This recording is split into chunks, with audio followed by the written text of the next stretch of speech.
Hello, chers auditeurs et chères auditrices, je suis super heureuse de vous retrouver dans ce tout nouveau format vidéo. Et oui, pour la première fois, ça y est, j'ai configuré mon appareil photo avec ma webcam, donc c'est absolument génial. Nous allons pouvoir avoir un vrai visuel sur ma tête. Donc je suis ravie de faire cet épisode.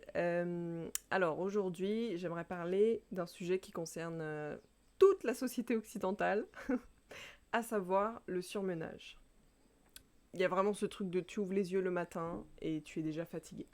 Ton agenda est un Tetris impossible, les journées filent, les nuits ne te reposent pas.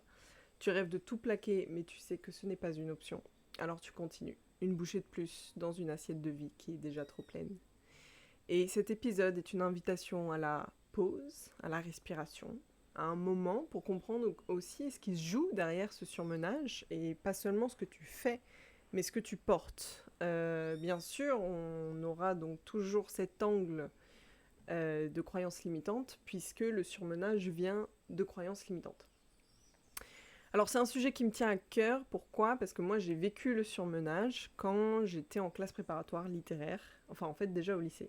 Il faut savoir que le lycée en France, c'est quand même des horaires extrêmement chargés. Voilà, moi à l'époque j'avais cours de 8h à 18h très régulièrement, à part le mercredi. Et on enchaîne bien sûr avec des devoirs à faire à la maison, donc c'est-à-dire le week-end. Plus je faisais à l'époque 25 heures de tennis par semaine, qui inclut donc la préparation physique, les matchs, etc. Et je faisais même du trail en parallèle. Donc bon, il y avait beaucoup de sports, beaucoup de choses. Et forcément, il y a eu... en fait, je partais de chez moi, il était 6 heures du matin. Je rentrais, il était 22 heures. Et en fait, à 19 ans, j'ai craqué. Donc, quand j'étais en classe préparatoire, où là, on a à peu près 42 heures de cours par semaine, et à peu près la même exigence de travail personnel. C'est-à-dire que, voilà, on travaille tout le temps, tout le temps, tout le temps. On rattrape un train, même en commençant l'année, alors même qu'on n'a pas encore commencé les cours. Donc je l'ai vécu, effectivement, le fait de se sentir surmené. Surtout aujourd'hui, on est dans un monde où on est sursollicité, on a des notifications en permanence, que ce soit travail, personnel, appeler la famille, encore plus quand on a des enfants, on a une charge mentale de malade. Il faut aussi penser à faire les courses, se faire à manger, se doucher, après le sport notamment. Bon, toutes ces choses un peu basiques et vitales de la vie quotidienne, mais qui deviennent presque une charge mentale et un moment même presque de répit. Le moment de manger pour certaines personnes est un moment de répit, tellement la vie est trépidante, tellement ça va vite. Bon, et je parle même pas des personnes qui mangent à leur bureau et qui ne prennent absolument pas le temps de manger en conscience. Je pense que vous l'avez compris, mais sur ce podcast, je prône une vie dictée en fait par notre propre chronotype qui respecte notre biologie et pour cela c'est super important de pouvoir faire chaque activité en conscience et, et je dirais même plus privilégier la lenteur pour certaines activités. Ça ne veut pas dire toutes les activités, attention, moi je ne suis pas du tout prône de ce message qui dit oui, apprends à t'ennuyer. Alors l'ennui, c'est quand même quelque chose de mortifère, hein. Et on peut s'ennuyer tout en faisant des centaines d'activités à la fois. Par exemple, quelqu'un qui n'apprécie pas son travail, mais qui est sursollicité par ce même travail, va quand même ressentir une forme d'ennui. En revanche, ne rien faire et apprendre à faire les choses une chose à la fois et plus lentement, en fait, il y a quoi dans la lenteur? C'est plus de la conscience, avec de la concentration. En fait, on va parler de concentration. Et forcément, la concentration va demander à ce qu'il n'y ait pas de distraction. Va demander à ce qu'on prenne le temps de voir les détails, de tout voir dans son ampleur, en fait. Donc, c'est super important de pouvoir faire cet éloge, en fait, de la lenteur, notamment via la contemplation, la méditation, la respiration. Bon, il y a plein de moyens possibles pour s'accorder au moins 10, 15, 20 minutes dans la journée où on ne fait rien. Et c'est pas s'ennuyer. C'est vraiment une pause où on ne fait rien. Parce que bien sûr, avec ce type de podcast, d'épisode, parfois vous vous dites, en fait, je dois tout plaquer, quoi, je dois changer de vie. Non, c'est des ajustements à faire. Déjà, commençons par faire une seule chose à la fois. Et après, on voit si on se sent toujours surmené. Et est-ce qu'on peut commencer peut-être par prendre 10 minutes de plus au réveil pour faire de la respiration et des mouvements. Moi, je sais que je suis adepte du réveil corporel. Alors, quand je commence pas à 7h du matin, parce que les horaires de 7h du matin, j'essaie vraiment de privilégier le sommeil le plus possible. Donc, gratter les minutes là vers 6h du matin, pour moi, c'est trop important. En revanche, quand je ne commence pas à 7h, c'est-à-dire, allez, on va dire 3-4 jours par semaine, je fais un réveil corporel. Donc avec des étirements qui sont adaptés notamment à mes problèmes de dos. Donc c'est super important juste de commencer par ça, de prendre une grande respiration le matin. Et si c'est pas le matin, bah, quand on rentre, ou même ça peut même être au travail, si on arrive à avoir un espace. Moi je sais que quand j'avais travaillé en entreprise, ils avaient un espace bien-être où on pouvait faire une pause, il y avait des fauteuils massants, et on pouvait s'isoler. Et je sais que ces 10 minutes-là étaient vraiment bénéfiques dans le flux d'informations constant qu'on recevait. Donc voilà, dans cet épisode, on va surtout explorer donc, les croyances limitantes qui sont liées au surmenage, n'est-ce pas ? Mais également, j'aimerais bien commencer par partager mon expérience quand j'étais au sein des populations autochtones. Alors, je ne sais plus si je vous en ai déjà parlé sur cet épisode, je ne crois pas. Sur ce podcast, je ne pense pas. Mais quand je suis arrivée au Brésil, donc moi 4 jours avant, en fait, j'étais à Paris. Je suis tout de suite descendue dans les communautés autochtones, là, au sud de Bahia. On est parti en voiture avec mon ex-collègue. C'était absolument merveilleux, hein. Voilà, c'était les tout premiers moments où je parlais à peine portugais. Et je me souviens donc j'étais arrivée dans ces communautés autochtones. Et le but, c'était d'offrir un congrès contre la loi Marco Temporal. Donc c'est une loi qui dit qu'en fait tous les indigènes doivent quitter leurs terres. En fait, c'était pour mieux exploiter les ressources. C'était à partir, en fait, il partit du principe que les terres indigènes étaient allouées aux indigènes depuis la Constitution, sauf que c'était nier tous les mouvements de population qu'il y a eu depuis, puisque ça date de 1989. Donc vous doutez bien, voilà, qu'en plus de 30 ans, ça a beaucoup bougé. Ce qui fait qu'il y a eu un grand mouvement de protestation qui a réussi, hein. La loi n'est pas passée au final, c'était juste, mais elle n'est pas passée. Et donc, je descends voilà, dans cette communauté pour assister à ce congrès. Et je me souviens que quand on est arrivé, ils nous ont dit « Oui, demain matin à 8h, on commence les installations, etc. » Et donc je me dis « Ok, il faut que je me couche tôt, etc. » Donc je commence à me préparer. Et puis le lendemain à 8h, bon bah, il s'est rien passé. À 9h non plus. 10h non plus. Midi non plus. 14h non plus. Puis en fait, ça a commencé le lendemain. Ça a commencé le lendemain et ça m'a un peu rendu folle sur le moment. Alors voilà, moi j'avais jamais trop expérimenté encore ce type de situation, donc ça a fait vraiment très très bizarre au début, je l'ai un peu mal vécu. Et finalement, je me suis rendu compte que j'étais la seule à attendre. En fait, personne n'attend. Tout le monde est là, se prélasse, discute, prépare à manger, réfléchit, les enfants jouent, les adolescents errent un petit peu, mais personne ne se met trop en route, en fait, personne n'est pressé par le temps. On fait les choses quand ça vient à nous, quand il faut les faire, et on y va tranquillement. Et en fait, j'étais la seule à attendre. Les autres n'attendent rien. Et je me souviendrai toujours de ce moment-là où le soir, donc on s'est tous assis autour du feu. On était peut-être une dizaine. Alors entre-temps, il y avait eu un rituel. Donc ça, le rituel, c'est autre chose. Mais là, il s'agissait juste de s'asseoir autour du feu. Et en fait, personne ne se parlait. Et voilà, on était juste là, assis autour du feu. Et puis, rien ne se passait.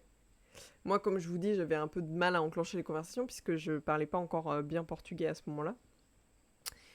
Et puis, petit à petit, en fait, je me suis rendu compte que, bah oui, c'est ça. Une vie qui n'est pas dictée par le capitalisme, l'hyperproductivité, où il faut tout le temps faire quelque chose. C'est ça.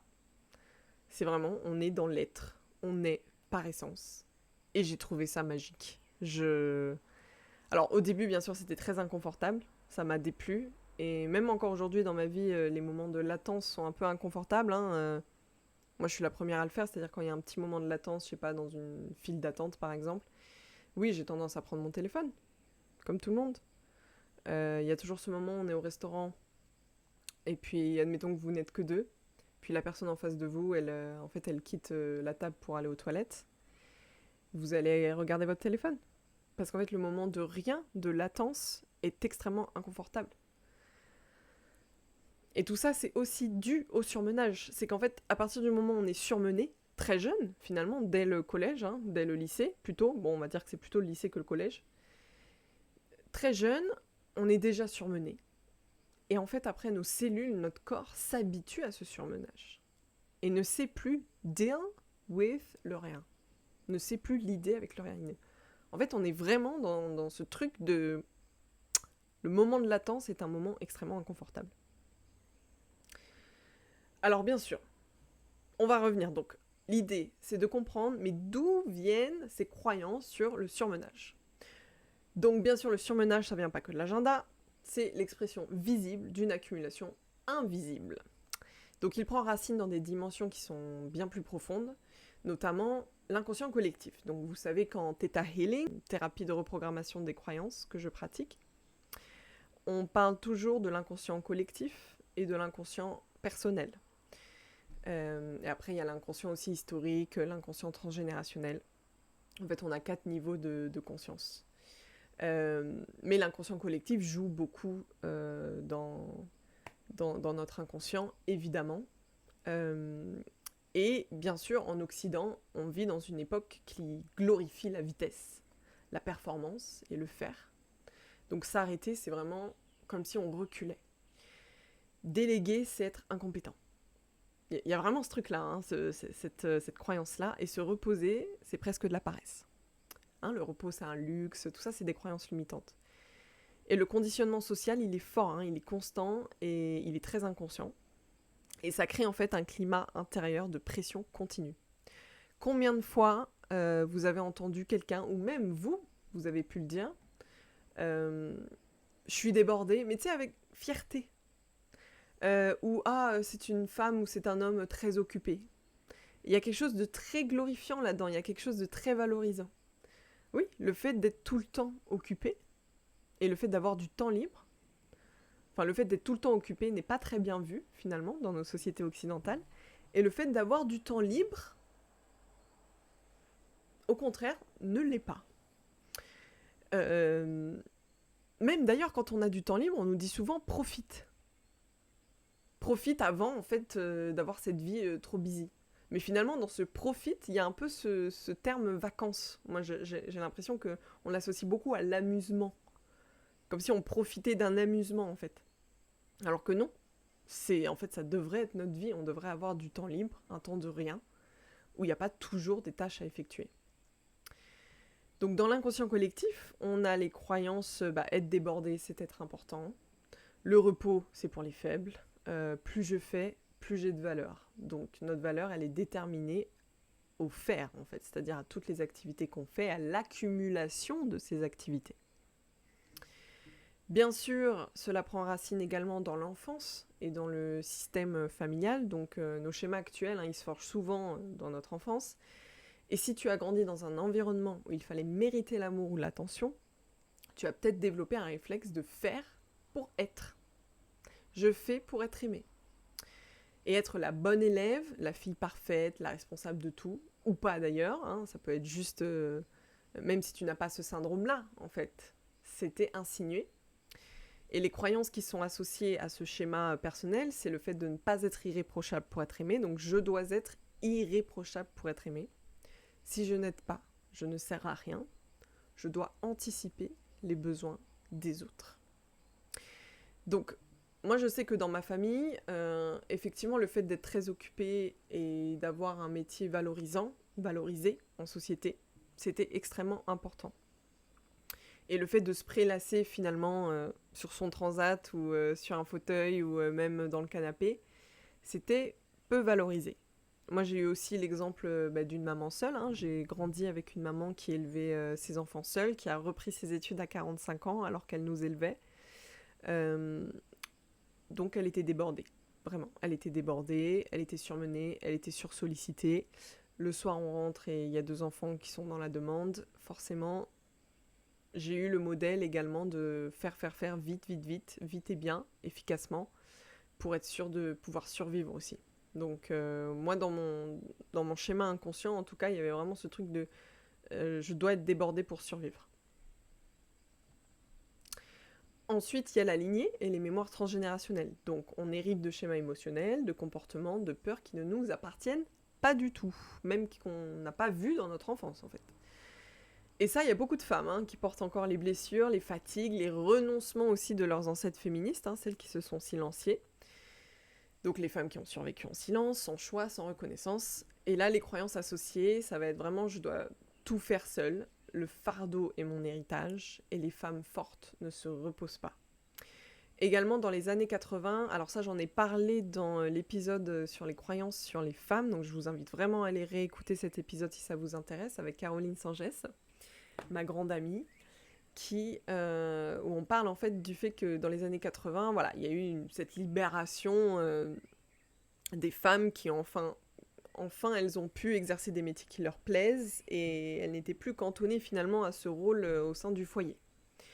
Sauf que ça a créé ce mythe de la girl boss où en fait on gère tout toute seule de manière indépendante et on ne compte sur personne et certainement pas les hommes qui nous ont rabaissés pendant des millénaires. Et bah ouais, vas-y, fais tout toute seule, vas-y go. Et après on en reparle. Et après on regarde l'état de ton système nerveux, n'est-ce pas, qui est complètement en PLS, complètement dérégulé.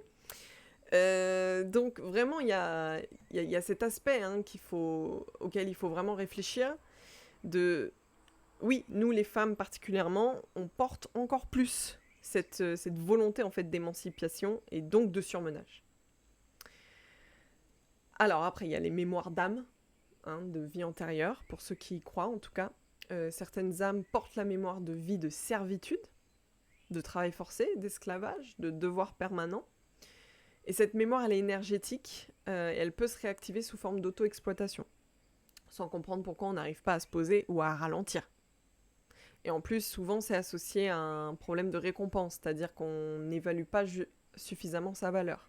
On accepte des boulots mal payés, on négocie jamais son salaire, on va jamais demander, parce qu'en fait, on porte aussi ces mémoires-là. Les croyances qui sont associées, c'est « je n'ai pas le droit de m'arrêter ». Ma liberté dépend de mon utilité. Et je suis née pour servir. Enfin, donc en Theta Healing, vous savez très bien que les croyances inconscientes gouvernent nos comportements. Et j'aimerais bien vous faire un petit topo, un panel en fait assez fréquent chez les personnes en situation de surmenage. Donc on a « je dois rester vigilante tout le temps pour être en sécurité ». Ça aussi c'est quelque chose de très important, c'est-à-dire que, comme je vous disais, en fait, le surmenage est une forme de survie quand on doit répondre à plein de demandes seul. Parce qu'en fait, à partir du moment où on ne répond pas à une demande en particulier, ça va s'effondrer. On a la sensation que ça va s'effondrer. Si je me repose, tout va s'effondrer. Je suis en danger si je lâche prise. Ah oui, alors très intéressant. Dans certaines lignées aussi transgénérationnelles ou dans des vies antérieures ou autres, ou même dans votre vie personnelle, il y a cette idée aussi que le fait de défocaliser un petit peu son attention et de se reposer, et le fait de ne pas être surmené, on peut avoir eu un traumatisme de trahison. C'est-à-dire, c'est quand on a baissé notre garde qu'on s'est fait trahir. C'est quelque chose qu'on peut également porter. Donc ça mérite vraiment d'aller mettre de la lumière là-dessus aussi. Je dois porter pour être aimée. Je suis seule à tout gérer. Personne ne me soutient. Également, recevoir du soutien, c'est être faible. Je dois prouver ma valeur en travaillant plus que les autres. Donc ça, c'est un truc très insinu, mais c'est vrai que le fait de travailler plus, moi, je le vis un petit peu dans ma vie professionnelle cette année. Je l'ai un peu vécu. C'est-à-dire que le fait d'en faire plus, j'avais l'impression d'être mieux vue, en fait, auprès d'une collègue. Et ouais, c'était assez intéressant de voir ça. Heureusement, j'ai pris du recul assez rapidement et je me suis dit, non, je lui rends ce qui lui appartient. Ce sont ses croyances. Et moi, je respecte voilà, ce temps libre, justement, que je peux avoir en dehors de mon travail. Je n'ai pas le droit de demander de l'aide, donc la difficulté à se faire aider, hein, le yin blessé notamment. Et je trahirais ma famille si je choisissais une vie plus douce. Ah oui, ça c'est intéressant. Donc pour les familles qui ont toujours eu une vie très surmenée,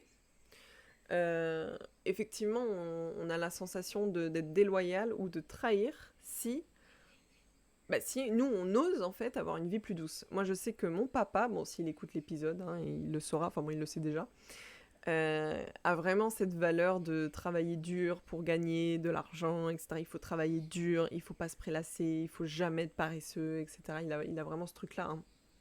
Et d'ailleurs, ça le rendait très tyrannique quand on était enfant, ma sœur et moi. Et, et je sais que du coup, ça le dérange beaucoup de voir que j'ai autant voyagé, que j'ai pu profiter de mes voyages aussi, parce qu'on peut voyager sans profiter de ses voyages, mais moi, il était question... Enfin, je faisais toujours des voyages, soit en études, soit en stage, et j'arrivais toujours à profiter. Et apparemment, une fois, il avait dit à ma mère, oui, Anaïs, ça va pas passer sa vie en maillot de bain. Donc, le fait de me voir, moi, profiter de la vie, en fait, ça le met face à ses insécurités et à ce que lui ne s'est pas autorisé. Hein, rappelez-vous, mais quand vous êtes critiqué, j'ai fait un épisode là-dessus, hein, sur la projection. Si ça vous intéresse, vous pouvez aller l'écouter. Mais c'est vrai que quand on est... quand on s'autorise pas, en fait, le temps libre et qu'on s'autorise pas le repos, eh ben, on va le juger chez l'autre. Tout ce qu'on s'autorise pas, en fait, on le juge. Donc là, je t'invite à te poser ces questions-là. À quoi ressemblerait ta vie si tu t'autorisais à ralentir ? Que crains-tu qu'il arrive si tu ne fais pas tout toute seule ? Est-ce que ça va vraiment s'effondrer ? Est-ce que tu es vraiment indispensable ? Ou est-ce qu'il n'y a pas moyen de déléguer ? Qu'est-ce que tu essaies de prouver et à qui ? As-tu appris que le repos était égoïste ? Et qu'est-ce que tu refuses de poser ? Et pourquoi ? Qu'est-ce que tu refuses de lâcher aussi ? Parce que parfois il est question de ça, il est vraiment question de lâcher. Moi je sais que j'ai pas mal d'amis qui peuvent être en situation de surmenage, presque de burn-out, et même pas tant à cause de la vie professionnelle, mais à cause de leur vie personnelle. C'est-à-dire que non seulement elles ont une vie professionnelle très riche, très surmenée, mais en plus de ça, leur vie personnelle est remplie. Elles ont un Google Calendar full, mais full, voilà, avec tous les entraînements sportifs, les sorties, les week-ends. J'ai même des copines, il faut les réserver 2 mois à l'avance pour être sûr de les voir un week-end. Et là, je me dis, ok, est-ce que là, on peut pas lâcher certaines choses ? Est-ce que là, on peut pas faire place à davantage de spontanéité ? Est-ce qu'on n'est pas en train de remplir justement ce vide, cette peur du manque, du rien, avec tout un tas d'activités, et donc on se surmène en fait sans s'en rendre compte. Il y a vraiment cet aspect-là à prendre en compte. Hein. Donc, on arrive à la fin de ce podcast. Le surmenage, ce n'est pas une fatalité, ce n'est pas ton identité, et c'est une alerte, une invitation à revisiter tes croyances, à relâcher ce qui t'épuise, et à reconnecter à ce qui te nourrit vraiment. Donc tu n'es pas seul, tu n'es pas faible, tu es en transition, notamment si tu as écouté la fin de ce podcast et que tu te poses ces questions-là. Et ce podcast, c'est un espace vraiment de réassurance. Tu peux créer un nouveau rythme sans tout plaquer. Tu peux t'aimer sans te sacrifier. Dans le surmenage, il y a l'aspect du désamour de soi également. Le fait de se surmener, c'est le fait de ne pas respecter son corps biologique, en fait, qui a besoin de plus de temps pour assimiler certaines expériences. Également, quelque chose de très important que je conseille pour éviter de se sentir surmené, c'est de ne pas avoir de sas de décompression. Tu viens de vivre quelque chose d'extrêmement joyeux, offre-toi un espace et un temps de recueillement. Tu viens de vivre un conflit, quelque chose de très douloureux, offre-toi cet espace également. Même quelque chose de petit, en fait, même quelque chose qui t'a un petit peu agacé, qui t'a mis en colère, ou qui t'a procuré de la joie, célèbre-le. Célèbre-le au quotidien. Donc vraiment, tu peux reprendre le pouvoir sur ton énergie, ton temps, ton corps, c'est possible. Et si tu ne sais pas par où commencer, commence par respirer profondément, par dire non une fois. Ose dire non également. Il y a beaucoup de gens qui n'osent pas dire non parce qu'ils Ils ont peur en fait d'être rejetés. Par t'écouter, juste un peu. Chaque pas compte. Je vais maintenant vous proposer une reprogrammation des croyances. Donc installez-vous confortablement. Inspirez profondément. Expirez doucement. Visualisez une lumière douce descendre dans votre corps et laissez ces nouvelles croyances vous traverser. Et dites oui après chaque fin de croyance de soutien, de reprogrammation, si vous souhaitez la recevoir dans vos cellules. Je sais que je peux me sentir en sécurité même dans le repos. Je mérite de ralentir et de recevoir. Je peux être utile sans m'épuiser. Je suis soutenue même si je délègue. Je suis digne d'amour même dans l'inaction. Je suis libre de créer ma vie à mon rythme. Je peux honorer mon héritage tout en choisissant la douceur. Je suis légitime même quand je ne fais rien. Imagine maintenant que tu poses chaque charge, les responsabilités qui ne sont pas les tiennes, les injonctions sociales, les loyautés familiales, tu les déposes une à une. Tu les rends à la terre, tu reprends ton souffle, tu reviens dans ton espace, plus légère, plus libre. Merci pour ton écoute et surtout merci de te choisir.